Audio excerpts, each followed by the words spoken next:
everyone to yet another episode of the Bobo and Flex Show. My name is Bobo and I'm your host, and I'm with the beautiful Flex, also known as Flex Mommy on the internet.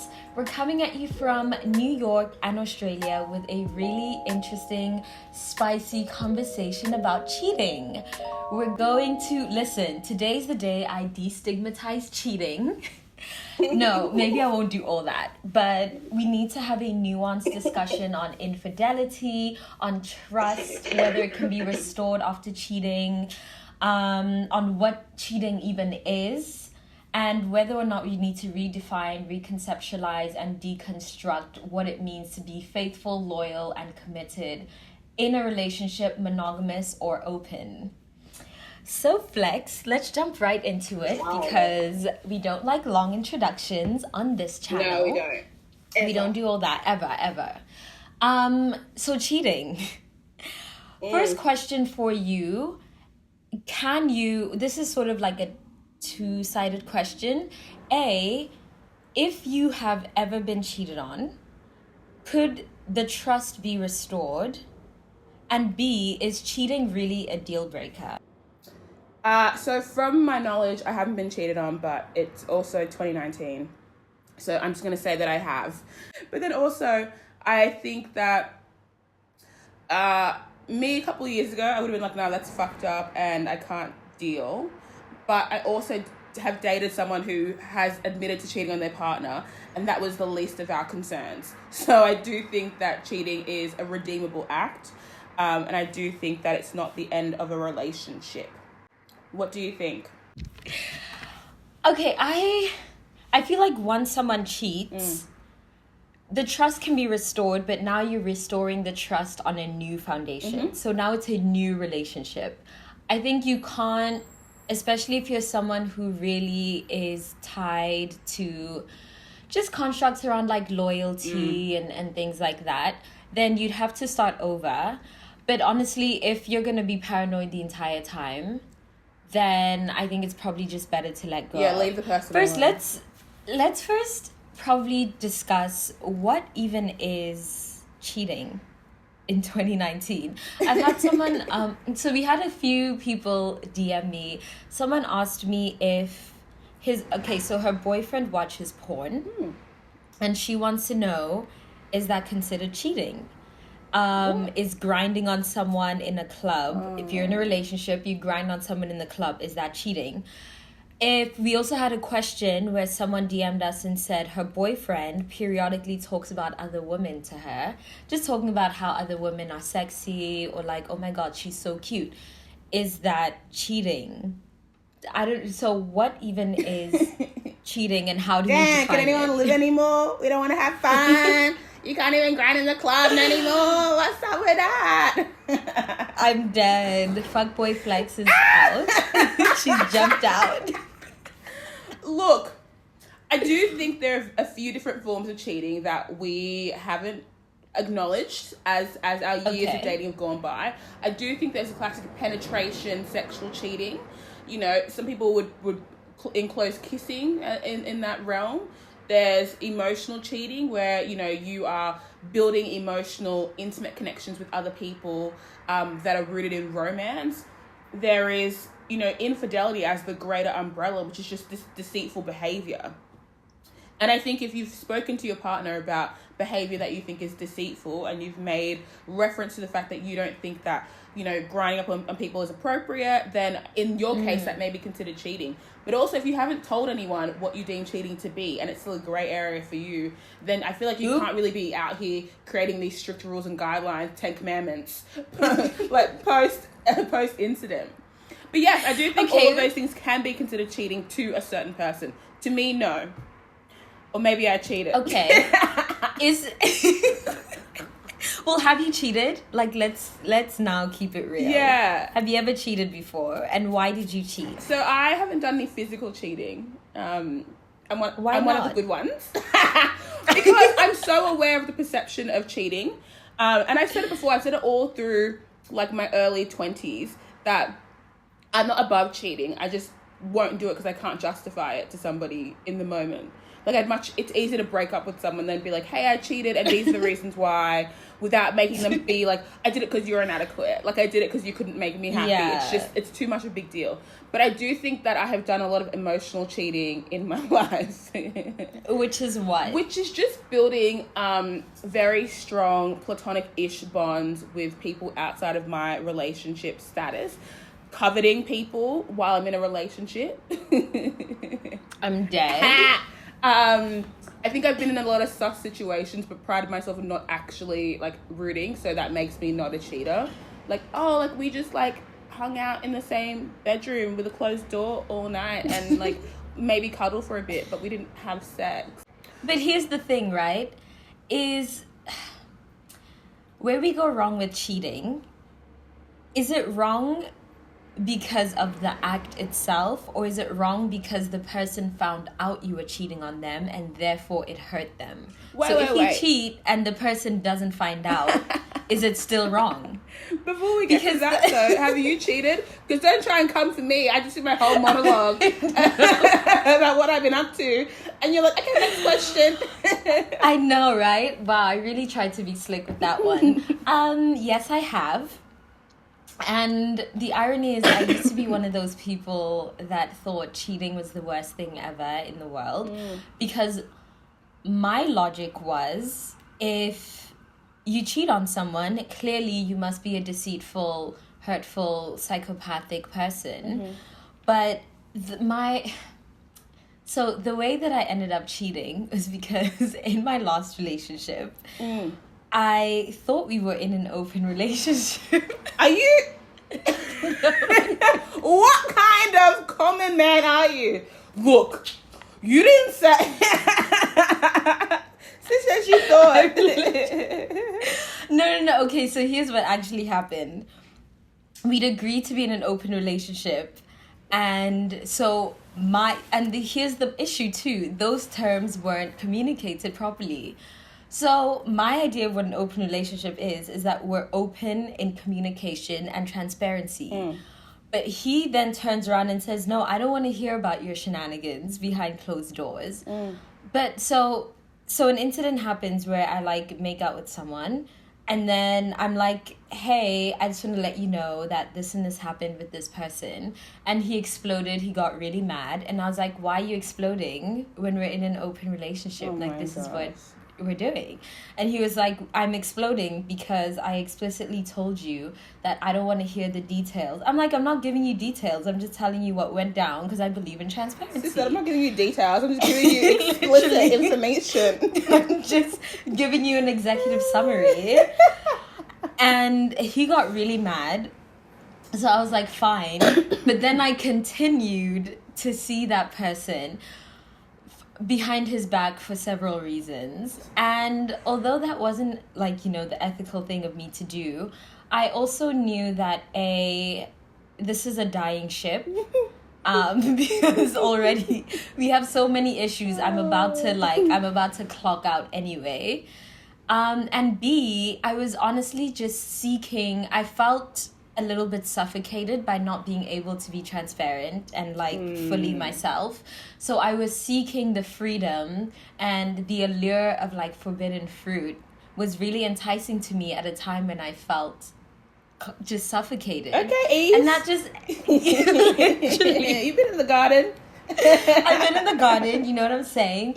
But that's the thing with cheating, right? I think a lot of people think polyamory or open relationships is the cure to cheating, when in reality, I think a lot of us cheat not because we don't love the person or because we're bored, but simply because the idea of forbidden fruit gives us the sense of freedom that you wouldn't have in a relationship otherwise. It's just purely for the thrill of, like, just doing it, just being able to do something behind closed doors and it just be like your little secret. I think most of the time that's why people cheat, and I know for me, like, that's why I cheated. But I think right now I'm in a relationship where, oh yeah, by the way, we got back together. Hi. I don't think they know that, Bobo. They don't know the full story. Oh yeah, no, we had a really big fight where I thought he broke up with me. but that turned out to not be the case. So we're back together. But I think I'm in a relationship now where there's so much like openness and transparency that I haven't felt, and I'm sure at some point I'll be like, okay, let's, like there's someone and I want her to suck my titties. Love it. But because I feel open and like free and comfortable having that conversation, I don't really feel the need to cheat, So I don't know. I just think like cheating is very nuanced. But yeah, going back to my question. But also, before we get to your question, I just want to put a little caveat and say that you can, for those of you listening and who aren't sure, you can technically cheat in non-monogamous relationships. 100%. So don't be out here thinking that it's a free-for-all. Yeah, because I think a lot of people think the cause of cheating is monogamy. No. But monogamy doesn't solve any of the problems that... open relationships do not solve any of the problems that monogamy does. It just creates as many, open relationships create as many issues as it solves. Yeah. So just keep that in mind, Is it wrong if you cheat on someone and they don't find out? Or is it only wrong when they do find out and then you subsequently hurt that person? Well, it depends if the reason why you feel like you need to repent is because you're morally... I guess upset with your decision making, or you're more concerned with the perception of you making a quote unquote immoral choice. Wait, what do you mean by it? So well, as because in like it's one of those things where like, do you actually care that you did it, or do you care that people care that you did it? Or do you care that you hurt the person that you love? So there's three different things there. Is cheating wrong because of the act? Is it wrong because of the stigma and the perception of cheating? Or is it wrong because you are hurting the person? You're potentially hurting the person that you love. Yeah, I think that one matters. That's a big one. I don't know. Yeah. I mean, I guess it's because you're hurting the person you love, but more importantly, like, can't you stick to your word? For me, it's a principle thing. Like, I'm not above cheating, but if we've had a discussion about the like circumstances of our relationship and that it's exclusive and we're not going to root anyone else, it's like, don't root anyone else, or break up with the person and then go root whoever you want to. I think we often look at cheating as this really binary thing where it's like, I had no choice. This person made me feel unloved or didn't validate me. I had to go elsewhere. And it's like, no, you didn't have to stay in that relationship dynamic. Yeah. And don't come check me and tell me I'm victim blaming. Like, it's not even on that shit. It's not even like that. It's just principally do what you say or get out of the relationship.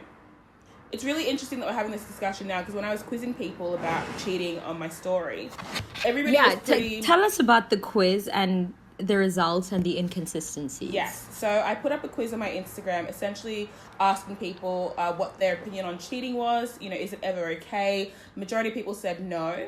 I asked people who had cheated before to let me know what their motivations for cheating was. And a lot of it was, my partner had a low sex drive because they were on antidepressants and I just didn't feel like I was sexually gratified, or I didn't feel like I was validated. The relationship got stale. They were emotionally abusive and I just felt like I wanted to reclaim my power. All of these things that usually stem from the other person, like the other person as a stimulus. Like, if they didn't do this, and I wouldn't have to feel like I needed to cheat on them to gratify or validate myself. And I was like, okay, I'm understanding there's like a common thread happening here. But then I said, at the end of the whole story, I said, after all this, should people who have cheated be obliged to disclose this to their potential or current romantic partners? Because everyone's out here being like, it's the worst thing you can do, I can't trust the cheater, blah, blah, blah. But yet of like, how many? 4,000 people who responded, half of them said, like, it was split 50-50. People were unsure whether or not people should have to disclose this information. So why are we placing cheating on such a weird pedestal where it's the most immoral thing you can do if you don't really want to know if somebody's done it or not? And I'm like, so from my understanding, it's like people like, it's immoral and it's irredeemable. But if you are the person who's cheated, it's probably because your relationship wasn't right, and you've been forced to stay in it forced in quotations, or Yeah. your partner in quotations forced you elsewhere because they were like inadequate in some way. Yeah. But then ironically, people are saying that if they've learned from cheating, they shouldn't have to bring it up. And then others say it's a conversation that should wait until you're a couple or you know somebody well enough because you need context. What are you saying? What do you think? Like, what do you actually mean? I'm a big fan of quizzing people about their past relationships.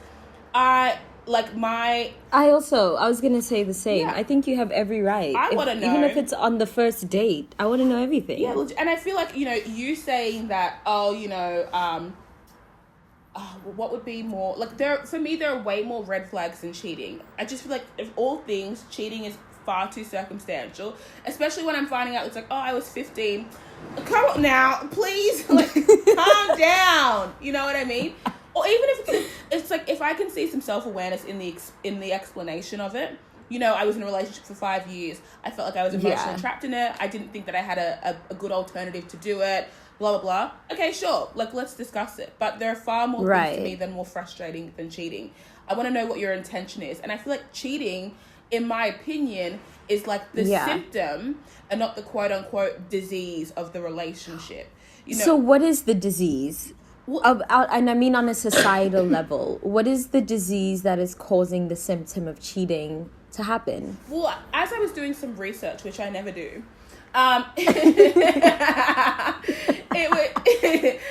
it was illuminated that a lot of cheating happens from the perception of somebody's place or role in a relationship.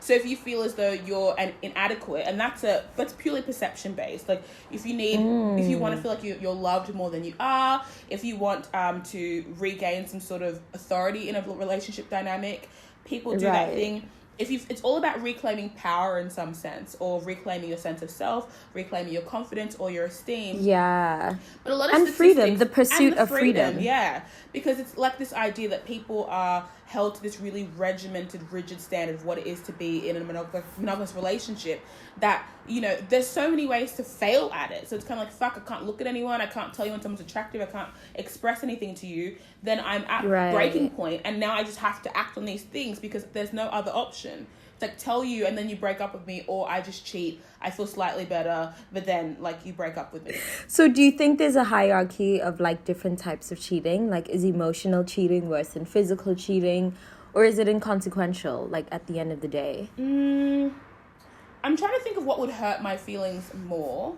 Yeah. And I think that emotional cheating would hurt my feelings more than like sex. Because like I said before, sex to me is an activity. And I can totally understand if you're not like sexually compatible with someone, or like if you haven't been engaging in that practice, you don't feel like you are, attractive, or like, if you don't feel like your partner has eyes for you. I can definitely see how the insecurity of that would propel you towards somebody else. But that feels like a very immature way of handling a lack of sexual feeling. But emotional cheating, like if you are building a strong emotional connection with someone that has all the facets of a romantic, exclusive relationship without the title, my feelings are hurt. Like, who's this special ass bitch? Let me date her. Bring her in. Bring her in. We'd be friends. I'd rather you just like suck some titties as opposed to be texting someone, how you feeling today. Yeah, how you feeling, how you want to feel, what are your dreams, what are your desires, where do you want to be, why are you unhappy, what's wrong with your current partner. Like, I don't need all that information. If you want to like go nut really quickly and be like, you know what, it was an oops for me. You were on tour for 6 weeks. I saw you with some guy. I freaked out. I got insecure. I'd be like, okay, let's talk about the reason why we can't tie your self-esteem to our sex life. Right. But also at the same time, I think, you know what, and this is where like I think cheating gets blown out of proportion. I think a lot of love affairs would begin and just dissipate over time if we just let them be and left them alone. Not to sound... Go have your girlfriend. But you know what I mean? I just think sometimes you just need to get it out of your system and like it'll dissipate. I think most love affairs are just transient and really don't need to be taken as seriously as they are. you know. Do you think there are any circumstances in which cheating is absolutely okay? Because what I spoke of is like a circumstantial way that I could be able to justify somebody's cheating, but then on a greater level, do you think it's morally okay? Yeah, I would say. And so my unpopular opinion, everyone is literally going to block me. Mm-hmm. I think that side chicks play an important role in society. Wow, give him the dissertation. Give him the thesis. Wow. I think side chicks keep a lot of relationships alive. And that's the tea that I'm serving today. Can you please elaborate? Listen, let me go be a side chick right quick. Let me do my bit for the community. And also, have you ever been a side chick? Because it's great. And I understand why I now understand why people do it. I would do it for a total of 2 people in my life. But then I was just like... Be a side chick. Well, yeah, okay, we'll elaborate on that at a later stage. I think a lot of times... relationships happen in seasons and phases, just like anything else. They're cyclical. And sometimes you're in a season in your relationship where, for whatever reason, maybe work is overwhelming, or you've just started a new career and you're like on tour a lot, and you just need, I don't know, you just need a distraction. You just need some like extra sex, or like you're on a business trip for a month and you just need a little something. I think like you could have a side chick, a side girlfriend for those 3 weeks. Or a side man. A side man, you know, because it's not gendered. A whole side community for those 3 weeks, and you could have that and it would end. And that's the end of that. And it doesn't need to ruin the relationship, as opposed to feeling pressure. But here's the thing, this is where communication and transparency comes in. I would not put myself in a relationship where I don't feel open enough with my partner to be like, listen, fam, I'm in this new season and phase of my life and I'd like a side bitch. So I'm just going to have this side bitch for a month, and I still love you, and we'll resume when we get back. And so I think like this is why side chicks keep a lot of relationships alive, because there are seasons and there are phases where they're necessary, and also because side chicks are a transient, temporary fixture in the relationship. They're not like a permanent thing most of the time. There are times when like a side chick can turn into an actual love affair. But for the most part, it's just like a transient, temporary fixture in a relationship that's going to dissipate over time. And once that's done, there's no need for that. And you've gotten all the energy out, and the relationship can resume happily and healthily. Wow. So that's my TED Talk. I'm actually in awe. I'm gonna do the brazen thing and say that I disagree. Yes, tell me why. Team side chick. I love a good side chick. I feel like their relationship with your man, your girl, your person is as valid as yours. No, but I don't think cheating is okay, but I can justify it. Let that When be is a it lesson. justifiable? When is it justifiable? I think most people can justify their cheating. I think if you allow people to tell you what they were going through, you would sympathize with their point of view, and you'd be like, okay, I can see where you're coming from. But I don't think it's okay. Because I think when I'm not talking about like sex, hooking up, sending sex or whatever, but it's all wrapped up in this dishonest and deceptive behavior. And part of being turbo flex is me putting all my shit on the table. And so if you put all your shit on the table and then gone and done this thing that is contrary to putting your shit on the table, then what are we doing here? Just leave me alone. Isn't that the disease that's causing cheating then? The fact that people aren't in relationships where they feel open enough to be like, I need a side bitch right now. Yeah, like you said. Exactly. Yeah. So and I think if we destigmatized side chicks, then we'd have these... well, there's a lot more nuance to it. But yeah, I think deception and deceit and lying is really what's wrong. And, well, mostly it's harm, because I still grapple with the question of, is cheating still bad if it doesn't cause any harm? And I don't know that it is. I really don't know that it is, because on a philosophical level, I don't believe that anything is right or wrong. But on an ethical level, I do believe that causing harm doesn't serve you or anyone, and so should be avoided. And so if cheating doesn't cause any harm, is it I just don't think it's bad. But do you think it's like it's contextual? Because if I had herpes but didn't have any visible symptoms, and I didn't think that I was in a position to pass it on if I was wearing a condom, me being a guy or whatever, then is it bad if I don't tell my partners? Yeah. Well, no, but herpes, there will be, like, I will find out because then I'll catch it. No, but if I'm wearing protection and I don't have a flare. Oh, and then accidentally, or even if even if it's like later on in the line where we're deep in the relationship, we're 2 years in, I feel comfortable to tell you, that's deceitful behavior. So it's almost like, and it goes back to the whole point where if somebody's in a position where they feel as though they need to cheat from you, it's symptomatic of the greater problem. So I want to know what the bigger problem is. Like, why do you feel like you're going to run away from me, right? Like, one time? Do I scare you? What's up? Well, have you ever been deceitful in any way? Because now I want to know if you think lying is always wrong. Like, is honesty always the best policy? Yeah, honesty always is the best policy, but you don't get the desired results all the time. And I'm team manipulation, team persuasion. Wait, what do you mean by that? Elaborate. Well, my thing is, like, I would love to be honest 100% of the time, but people don't take that shit very well. And sometimes honesty is not what a person needs to hear at the time. It'll do much better for my conscience to get it off my chest, but to consistently inflict harm on someone for my benefit is not, like, the basis of a mutually gratifying relationship. So if I'm saying, like, the way you behave when you're depressed or having a depressive episode makes me sexually unattracted to you, it's a bit heavy. Like, I'm not going to pass that information on. But I could say, you know what, I don't feel like I'm as connected to you when you're in this state, FYI. That's not what I'm saying, but I'm alluding to the truth. Or just not say anything at all, you know? It's like, honesty, I like the brazen form, like, you're being a dumb bitch and it's toxic, versus, I just feel like we should have a quick chit chat about your behavior. But also, it's just like, you know, it's two people working at or two or more people working at something. I can't afford to be, you know, the whip bearer. It's too much work. It's too much.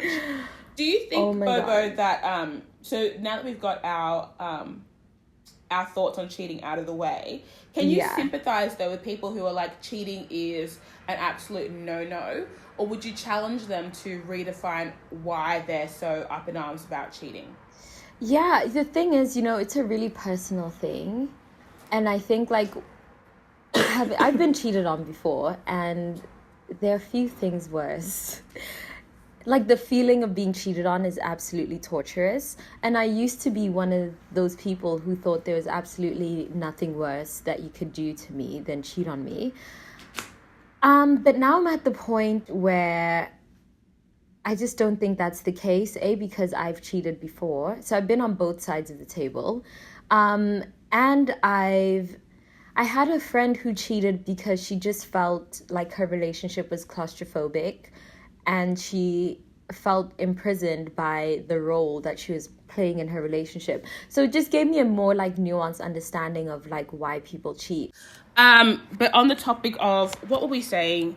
Oh, yes. So I'm very mindful that when I posed this conversation around cheating, a lot of people wanted me to essentially have more sympathy for those who had been cheated on, in the sense that even if you can acknowledge that the reason people cheat isn't about you, the effect it still has on you is quite damaging long term. It affects your trust, your sense of self, your self-esteem, your mental health. And so how do people who've been cheated on navigate that and get over it? Well, for me, I think I no longer have the baggage of people cheating on me, because I've completely, like, reconceptualized my idea of what cheating is. And because I've reconceptualized it, I just don't take it like, it's not a personal thing for me anymore. And so, yes, I acknowledge that it caused harm, and it does cause harm. But I also think pain is all perception, and morality is just a function of space and time. So, like, if we went back in time, like 100 years ago, having a mistress, like having a side bitch, seeing someone outside of relationships was complete. And granted, that was gendered, but that was completely normal and like functional, and that's just how society was. But fast forward to today, where romance is the pinnacle of all relationships, and romance is oriented around possession and loyalty and commitment and all of that. That's why cheating is seen as such a painful thing. But I think if you step outside of those constructs, you really won't take it personally. And it just doesn't have to be something that like affects you. Like, doesn't have to be the cause of all your trust issues, you know? Let's go to some listener questions because we have quite a few, and I feel like we can squeeze in, you know, a few before we finish this episode. Yeah. Bobo, what are your thoughts on once a cheater, always a cheater? No, I disagree fully. Because again, I think most people just cheat as like a seasonal thing. It's just like, and you know what? I think I heard this from Esther Perel. Yeah, shout out Esther. Our mom. She was saying that most people who cheat, who come to her, who are like, I've cheated, they are actually usually the most monogamous people, like the most like strict monogamous people. And they just fell out of line at some point because of whatever was happening in their lives. And that's generally what it is, you know? It's usually not... It's more circumstantial than it is like a characteristic of someone. Wow. You know? Who's not quoting us on Twitter? That was some good shit. Right? That is actually... This is... If you want to not have trust issues around... or baggage around cheating, remember that it's circumstantial and not to do with your character. Like 9 times out of 10. Some people just are deceitful, trash people, but most of the time, it's just the circumstances. Absolutely. What are your thoughts? Once a cheater, always a cheater? I disagree as well. We can't say that people are irredeemable or void of redemption in any way. I think that's fundamentally cooked. And I think that like once you get over the baggage of being cheated on or cheating on somebody, you've got to understand that there are arguably far worse things than being cheated on. We forgive and make what's the word I'm looking for? I can't find the word, but we forgive acts that are of like, you know, emotional abuse quicker than we forgive cheating. We forgive people who are just like bums, who suck us of our energy, who bring us down quickly than we forgive, like less quickly than we forgive cheating. It's like, oh, someone's literally affecting your character, affecting your sense of self, and you'll let that slide before you let some person wetting their genitalia near somebody else. It's bizarre. So I don't think once a cheater, always a cheater.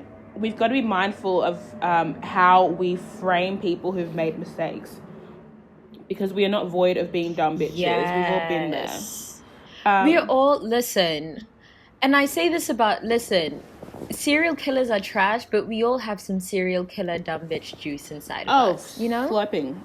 Absolutely. It's just who we are as humans. I have a question which touches on what you said about we forgive people who are physically abusive quicker than we'll forgive someone who cheats. Someone asked, what if someone is in an abusive relationship and they cheat on the abuser? Is that still wrong? Yeah. Why is that? It's one of those things where please don't come to us and act like 2 options are the only options you have, like what you did and what you didn't do, because there you have options. There's so many other ways to handle situations, and I know you're gonna be like, Flex is victim blaming. She said she's in an abusive relationship. I understand that, but you have to acknowledge that within the confines of that relationship structure, there have to be other ways to regain your power than doing this thing that you like think leaving. Or like boss, like whatever you want to do that like you regain your power. We can't all be turbo. You do have the option to do that before you cheat. And looking for somebody like us to glorify something that you think is immoral. Now we're the bad guy.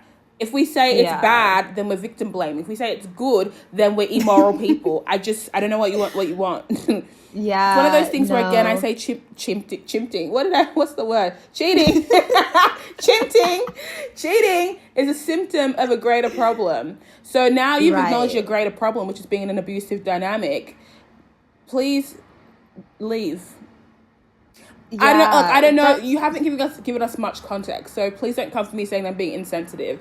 I don't know what the circumstance of your relationship is, but if you can regain enough power to physically step outside of the relationship and cheat on someone, which I would assume is very hard for the person who's writing in, then I'm sure you can regain some power elsewhere and leave the dynamic completely. Yeah, and honestly, if cheating is your first step to leaving, like if leaving is just too hard right now, then just cheat then. If that's your way out of the relationship.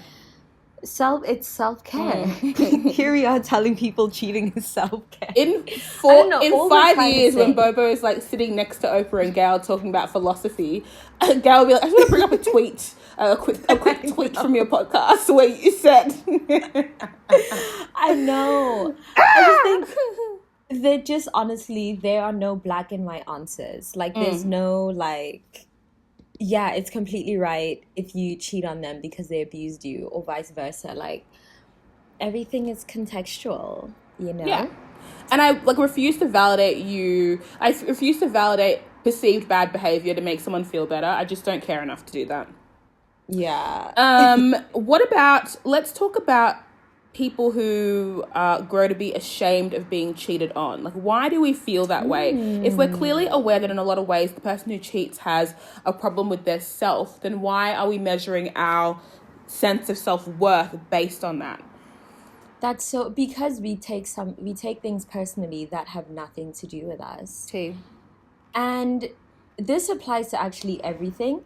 Absolutely everything that someone does to you has everything to do with them and nothing to do with you. Shout out. And so I learned that from the Slumflower, TBH, when I read her book. Yeah, I actually learned that from Oprah. Get out. Come on. Literally.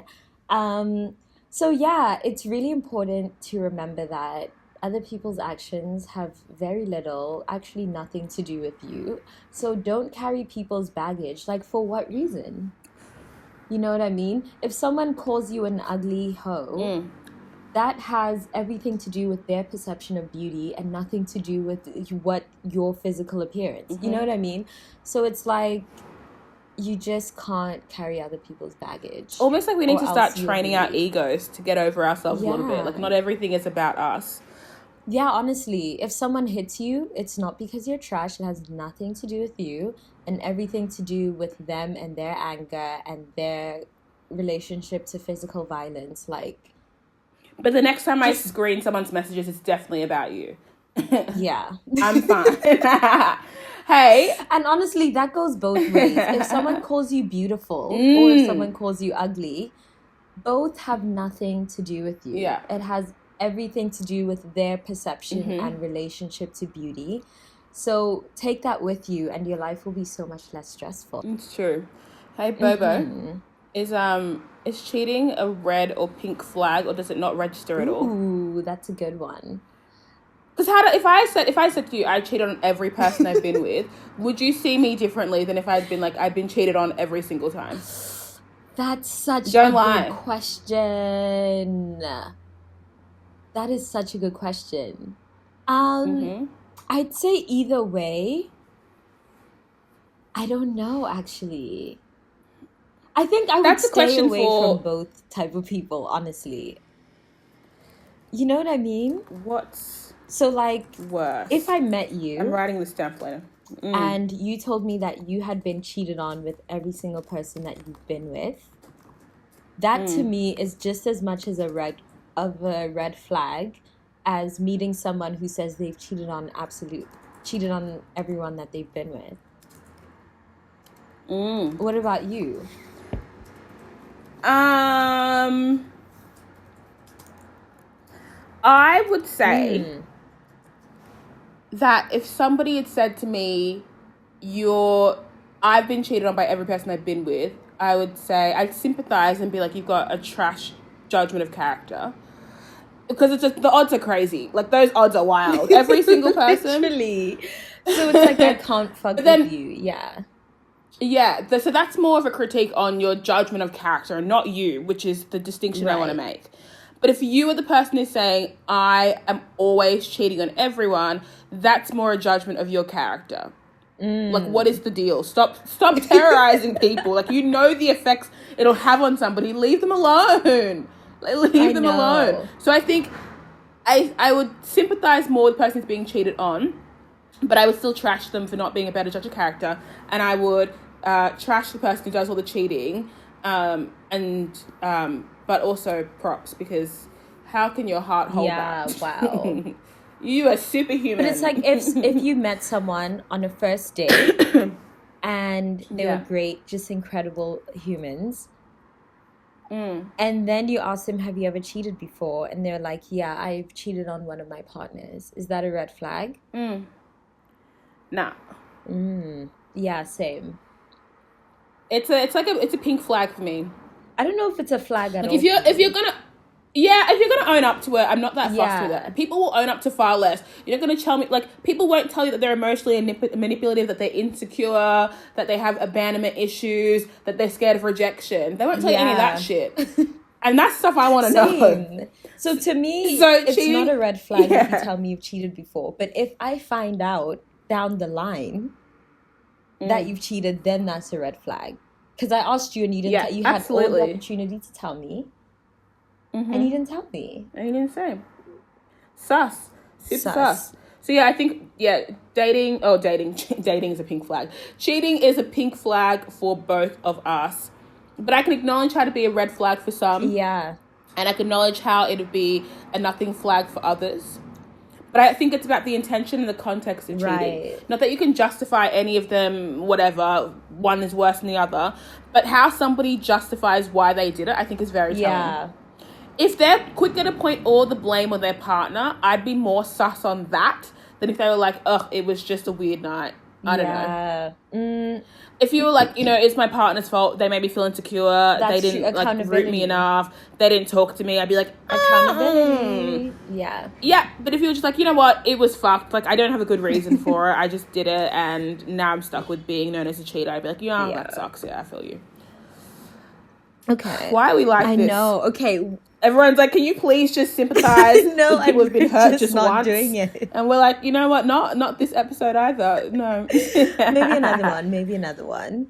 Let's do one more question before our cameras die.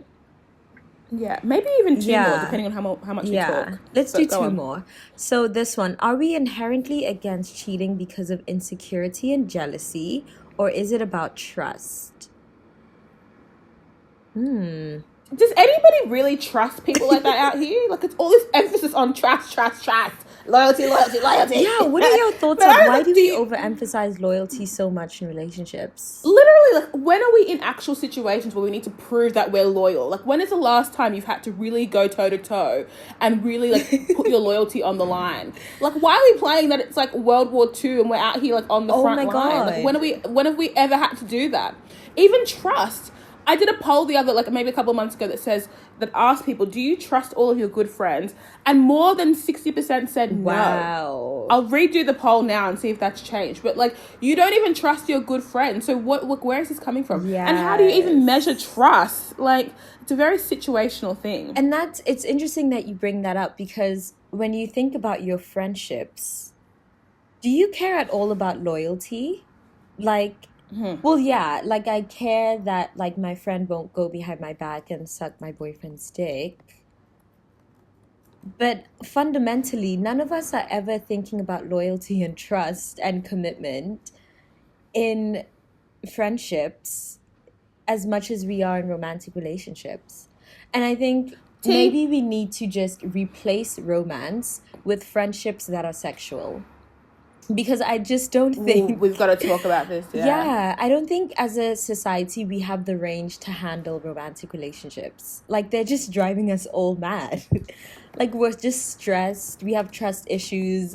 There's just paranoia about loyalty and commitment and deceit. But let's just all be friends and add some sex into the mix. Because we don't have the range for romance, honestly. We don't have the range. And to clarify, the definition of loyal, for those of you listening being like, I'm so loyal, being loyal is to give or show firm and constant support or allegiance to a person. Firm and constant. Wow. Don't check for me. Don't do it. Would you consider yourself to be a loyal person? No. And I'm not disloyal, but I just don't feel like I've adequately measured up enough of like my loyalty on a spectrum to really stand and be like, that's a characteristic I definitely identify with. No, I'm like, I'm trustworthy, but loyal, it's kind of like, I don't know the last time I've really had to like challenge that in myself. And I'm very, like, the people I know who are blindly loyal, I'm like, you sound like a dummy to me. Yeah, same. I talked to one guy who was like, loyalty is my number one characteristic. And I was like, because he was like one of those fanatic football players who would like go and start fights with like fans of the opposing team to be loyal to his team. And I was like, surely you've got to understand that, like, it's just not it. And he was like, I'm loyal to the core. Nah, fam. If that's loyalty, I pass. Let me mind my business. No, it's a no for me. It's a big no. It's not into it. And there is another one I want to talk about really quickly. This person had a question which I thought was interesting, and I want to know if anyone else has thoughts on it. This person wants to know about guilt gifting. Ooh, what's that? Should we be wary of people who randomly shower us with gifts after sus behavior? Oh, absolutely not. And should that... Oh, absolutely not. No. What are gifts gonna do? I think you should shower me with actions that show that you are truly apologetic and that you're willing to change your ways. I think gifts are performative. So would you be suspicious of someone who was giving you gifts after bad behavior, like flowers and blah, blah, blah? I would take issue with it. I'll take it, but it doesn't mean anything in the context of the bad behavior. So, like, for example... I'll take it. Oh, yes, I'll take... Listen, if you buy me a house as an apology, I'll take the house. But that doesn't mean I'm accepting your apology. I will accept your apology when you've shown me through action and persistent action that you're committed to changing your ways. Otherwise... Bobo the type to like deny a marriage proposal but keep the ring. She's like, I'll take the gift. Don't get me wrong. I'll take the gift. Then you can keep the proposal. Oh my gosh. Why? What about you? Well, I'm really sus and avoidant behavior generally. I'm kind of like, why? And like, gift giving is very low on my love languages anyway. Oh, interesting. Like, it's the last one. If you're a hubby out there, my love language is acts of service. So do shit for me. Really gets me going. It's the only one that does. So, you know. Not words. Like words of affirmation. I get affirmed all the time. And then it's like, the thing about words of affirmations, it's your perception of what I'm doing. Right. Like, if you listen to me speaking, like, oh my God, like, you're so articulate, I'll take it. But if you call me pretty, I'm like, well, I'll take it, but I just don't know, like, who else you think is pretty. And, like, I saw your ex one time, and I just wasn't really convinced that you had great taste. So that is actually hilarious. But if you just do nice things for me, they'll all be helpful. Yeah. Like, do my laundry, pick me up from the airport, like, help me with my tax. All things I need. Okay. But I want to quickly end on this hot tip, just a message of affirmation for those listening and want more information on how to be less critical of cheating or cheaters. You should listen to Esther Perel's podcast, Where Should We Begin? She explores like the tension between our need for security and love and closeness versus our need for freedom in like adventure and erotic desire and like distance and having our own space. And she argues that a relationship's chances of surviving post-cheating has more to do with the resilience of the relationship to begin with, not the cheating. Ooh. And she argues that cheating can be the start of a new relationship and can be a strengthened one, and that it often jolts a lot of people out of complacency because you get to a point of self-reflection when somebody's cheated on you. So before you come and snatch our wigs and weaves, go just listen to an episode. Yeah, read an article or something. It's really, really interesting. Yeah. Yeah, that's a good point, actually, that cheating can jolt people out of complacency. Do you Mm-hmm. think sometimes people cheat as a way of like sending a message? Oh yeah, it's game playing. I've had a ton of people say, "I only did it so I'd know that they would know that I will leave if you treat me the wrong way," or so they would know that I had people outside of them. Of course, it's like a power That's dynamic so thing, interesting. and that's why you often find that people who get cheated on, cheat back. So like balance in quotations has been Wow. restored. Yeah. You know, like, and I guess like if that's how you want to play the game, I'm not opposed to it. Wow. Yeah, I I like prefer a to good not game play every now and then. games. No, I say this now, but nah, I can be a petty bitch. Yeah, you say it now, but it's kind of like if that's how you want to do it, if that's really how you like, if that's how you like want to partake in this relationship, then let me meet Yeah. you on your level and show you how it doesn't work. I've got time. Wow. All right. Well, on that note, this has been a really good conversation. I We agree. will, I okay, agree. we now have a new YouTube channel. I will post the link to the YouTube channel in this description box below if you're listening to us from SoundCloud. The YouTube channel is called Bobo and Flex. Go subscribe. We'll be uploading a video at least once a month and then maybe more often. Because some of you prefer video over just audio, and I get it. Like, we get it, you know? Don't forget to subscribe. Don't forget to follow us. We're on Spotify, SoundCloud, and Apple Music. Don't forget to give us that 5-star review. Write us a really nice review. Give us some good ratings because it helps us bring you more content more often. And it'll help us bring to life our first world tour so we can see you all in the flesh. It's coming together. Thank you guys so much for listening. Let us know your thoughts. I know this has been a really controversial conversation. On one hand, I'm kind of scared I'll get dragged, but I'm also excited, you know? So let me know your thoughts. Let Flex know what your thoughts are. And subscribe to our channel. Follow us on Instagram at Bobo and Flex. And we love you. We're sending you love. Yay! Bye.